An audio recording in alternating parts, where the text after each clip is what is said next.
안녕하세요. 이승주 변호사입니다. 신의성실의 원칙 민법 2조 두 번째 강의입니다. 이게 이제 한 번에 강의가 다 안 되네요. 양이 많아가지고.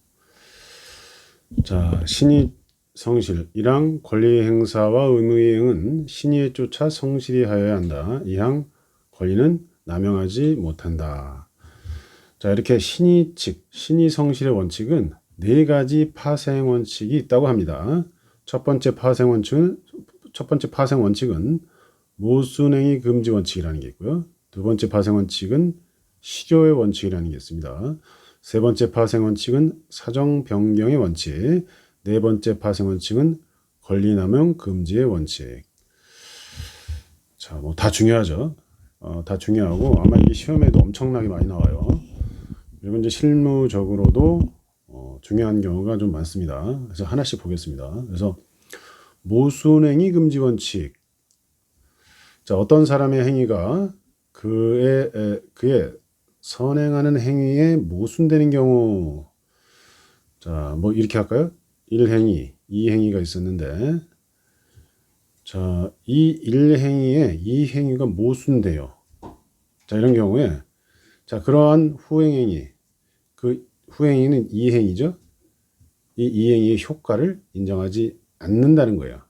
자, 이거를 인정하게 되면 그 선행행위에 대한 상대방의 신뢰를 침해하게 되고, 자, 이런 문제 때문에 그 후행행위의 효력을 인정하지 않아서 문제를 해결하는 그런 원칙인데, 다시 한번 볼게요. 자, 1행위가 있고 2행위가 있어요. 근데 1행위를 누군가 신뢰를 했습니다. 근데 1행위와 모순되는 제2행위를 했는데 이 2행위를 인정하지 않는다는 거죠. 어쨌든 모순행위 하지 말아라. 모순행위를 하게 되면 후행행위, 선행행위를 믿은 사람을 보호하기 위해서 후행행위를 인정하지 않겠다. 자, 이런 취지입니다. 자, 판례를 하나 보실게요. 이 판례인데 구사다 2061지 판결입니다. 대리 권한이 없어요. 대리권 없이 타인의 부동산을 매도한 자가 그 부동산을 상속합니다. 여기서 이제 타인이라는 건 이제 아버지라고 생각하시면 되겠죠. 제가 아버지 대리권도 없이 제 아버지 부동산을 매도했어요. 그러놓고 아버지 부동산 상속했습니다. 이런 상태에서 아버지 입장에서 본인이 갑자기 무건들이다 이러면서 무건들이 원칙인지 무효니까 무효다 이런 주장을 하면 될까요? 자, 이거는 허용되지 않는다는 거죠. 금반원 원칙에 위반돼서 허용될 수 없다. 이 모순행위 금지 원칙을 금반원 원칙이라고도 합니다. 그래서 이런 행동은 안 된다라고 하는데 제가 이 관련되는 그 조문을 하나 써놨어요. 민법 135조인가요? 135조. 상대방에 대한 무건대리인의 책임. 무건대리라는 게 있어요. 무건대리. 본인이 있고 본인. 그 다음에 대리인이 있어요. 대리인이 이제 본인을 위해서 어떤 행동을 할 때, 이거 상대방이 있겠죠. 상대. 대리인이 본인을 위해서 상대방과 무슨 법률 행위를 할 때, 이 대리권이 없는 게 밝혀지면 본인한테 효력이 안 미칩니다. 이렇게 미치질 않는데. 자, 그런데 상대방 입장에서는 좀 억울하죠. 자, 이렇게 무건대리로 밝혀져 가지고 본인한테 효력이 미치지 않는 경우에 상대방은 대리인, 그 무건 대리인한테 이행 책임, 원래 본인이 책임져야 될 거를 그런 이행 책임을 물을 수가 있어요. 이런 조문이에요, 이게. 다시 보시면, 자, 다른 자의 대리인으로 계약을 맺은 자가 그 대리권을 증명하지 못하고 또 본인의 추인을 받지 못한 경우, 그 무건 대리인이 본인의 추인을 받지 못한 경우에는 상대방의 선택에 따라 상대방이 이행 책임까지 물을 수 있어요. 자, 이런 걸 고려하면 무건 대리인이 그 부동산을 매도해놓고 예를 들어서 아버지 부동산을 자식이 매도한 다음에 상속한 다음에 바로 아버지 입장에서 그 무건 대리야 이런 주장하는 건 좀 황당하죠. 그래서 어쨌든 이런 주장은 모순행위 금지 원칙, 그 다음에 금반의 원칙 같은 말인데, 자, 이런 원칙상 허용될 수 없다.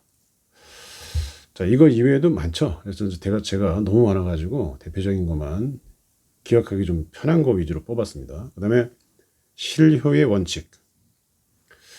자, 권리자가 상당한 기간 권리를 행사하지 않아요. 자, 그로 인해서 상대방이 더 이상 권리를 행사하지 않겠구나 라는 정당한 신뢰, 이게 중요합니다. 정당한 신뢰를 준 경우에 그 후 권리자가 새삼스럽게 권리 행사를 하는 것은 신의 측, 자, 2조에 따라서 허용되지 않는다는 거다. 자, 이런 말인데, 자, 판례도 제가 하나 선정해 놨죠. 자, 이 판례인데, 토지 소유자가, 그죠? 토지 소유자가 그 점유자에 대해서 가지는 부당이득 청구권을 장기간 행사를 하지 않았는데, 그걸 기화로, 그 사정만을 기화로 부당이득 반환 청구권 행사하는 게 실효의 원칙 적용된다. 자, 이런 주장을 해봤자 인정되지 않는다는 거죠. 자, 보통 예를 들어서 제가 토지 소유자인데 누군가 점유를 하고 있어요. 그냥 냅두다가 뭐 예를 들어서 한 18년 점유를 했다. 20년 점유하면 취득쇼 당하잖아요. 그래서 한 18년 점유했다. 그제서야 부당이득 반환 청구를 한다. 권리 행사를 한다. 지료 청구하는 거죠. 자, 그러면은 18년이나 권리 행사하지 않았네. 뭐 이런 주장을 할 수는 있겠지만 그게 무슨 그 무단점유한 사람한테 무슨 정당한 신뢰를 부여하지는 않았겠죠, 이게. 그래서 이런 상황에서는 이런 부당이득 청구는 18년 지났어도 보통 10년만 주장하죠. 시효의 소멸하는 거 고려해서. 자, 이런 경우에는 그 실효의 원칙이 적용되는 건 아니다. 자, 이런 판례 제가 하나 소개했고. 그 다음에 사정변경 원칙이라는 게 있어요. 자, 법률행위의 성립의 기초가 된 객관적인 사정이 그 이후에, 이게 핵심입니다. 그 이후에 당사자가 예견할 수 없던 사유로 인해서 현저하게 변경돼가지고 당초 계약 내용대로 그 효과를 그 강제하면 신식에 반하는 그런 현저히 반하는 그런 결과가 생기는 경우에 그 내용을 그 변경된 사정에 맞게 수정하거나 수정에 관한 합의가 이루어지지 아니한 때는 계약을 해지하거나 해지할 수 있다. 자, 이런 법리인데 여기서 우리가 주의하셔야 할 거는 사정 변경의 원칙은 쉽게 얘기해서 계약 당시에 예상하지 못했던 현저한 사정 변경이라는 거예요. 그래서 재판할 때 변호사님들이 실수하는 것 중에 하나가 사정 변경의 원칙하고 이 착오 취소를 헷갈리시는 경우입니다. 이 판례도 이런 게 좀 나옵니다. 착오 취소는 착오했을 때 그 착오가 중요 부분이고, 자, 이럴 때 이제 중과실이 없고, 이럴 때 취소를 할 수 있는데, 그거는 뭐예요? 이 법조문에 보시는 것처럼 법률행위 당시에, 그죠? 법률행위 당시에 착오가 있어야 되는데, 좀 사정 변경은 어때요? 법률행위 성립 당시에는 사정 변경이 고려될 사항이 아니죠. 법률행위 성립 당시에는 이런 착오 같은 게 없는 거예요, 전혀. 그러다가 그 차후에 나중에 예견할 수 없었던 거니까 계약 당시에는 문제가 안 됐는데 나중에 현저한 사정이 변경된 거예요. 그래서 착오 취소는 법률행위 당시에 착오 이걸 전제하지만 사정 변경에 의한 사정 변경 원칙, 이런 사정 변경을 통한 해제나 해지는 법률행위 당시 예상하지 못했던 거, 법률행위 당시 어떤 문제가 있었던 게 아니라는 겁니다. 이게 굉장히 중요합니다. 실무적으로는. 그리고 뭐 시험에서도 당연히 좀 고난이도 시험에서는 충분히 나올 수 있는 자, 이런 문제입니다. 자, 그다음에 이제 권리남용 금지 원칙이라는 게 있어요. 자, 권리 행사가 형식적으로는 정당하게 보이지만 실질적으로는 사회 질서에 위반되는 것일 때에 그 권리 행사에 법적 효과를 인정하지 않겠다는 그런 법률 이론입니다. 법리라고 하죠. 자, 그래서 이 권리남용이 실무적으로도 많이 되죠. 문제가. 다시 볼까요? 권리남용의 요건은 우리가 보통 뭐라고 하냐면은 자, 보시죠. 권리남용의 원칙적 요건. 주관적으로 그 권리 행사의 목적이 오로지 상대방에게 고통을 주고 손해를 입히려는 데 있을 뿐 행사하는 사람에게 아무런 이익이 없어야 된다. 자, 이 말을 많이 씁니다. 그래서 권리남용 주장은 많이 하는데 권리남용이 인정되기가 굉장히 힘들죠. 왜냐하면 자본주의 사회잖아요. 지금 우리는 자본주의 사회에 살기 때문에 내 권리는 뭐 일단 내 마음대로 쓸 수 있는 거죠, 원칙이.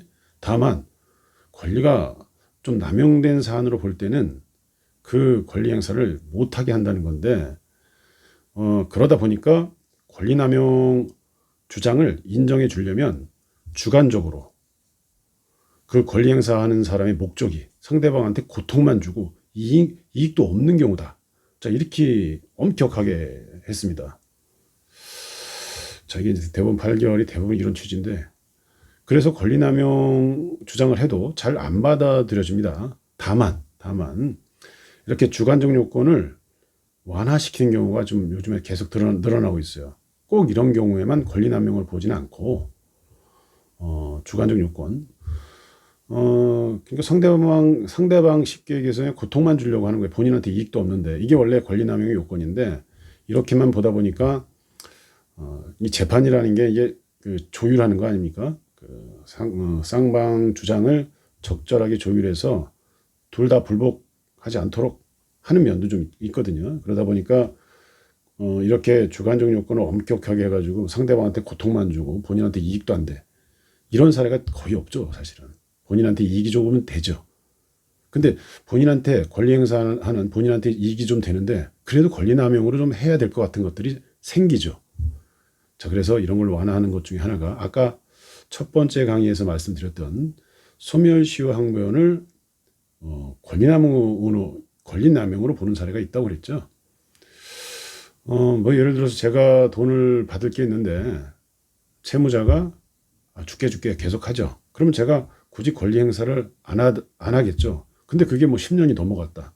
자, 이런 경우에는 채무자의 그런 행동, 내가 줄게. 자, 이런 행동을 고려해서 제가 돈 달라고 소송을 했을 때 그제서야 갑자기 시효 항변을 하는 것은 권리남용이다. 자, 이렇게 판단하는 사례가 있다고 했잖아요. 자, 이런 것들은 주관적 요건은 불필요하죠. 왜냐하면은 권리 행사하는 사람한테 이익이 안 되는 건 아니죠. 당연히 이익이 되죠. 돈 달라고 하는 거니까. 자, 그래서 이제 제가 이제 2조 신의칙과 관련돼서 파생원칙 4개, 하나, 둘, 셋, 넷, 무순행위 금지 원칙 또는 금반원 원칙, 그다음에 실효의 원칙 두 번째, 세 번째는 사정 변경의 원칙, 네 번째 권리남용 금지의 원칙에 대해서 알아봤습니다. 감사합니다.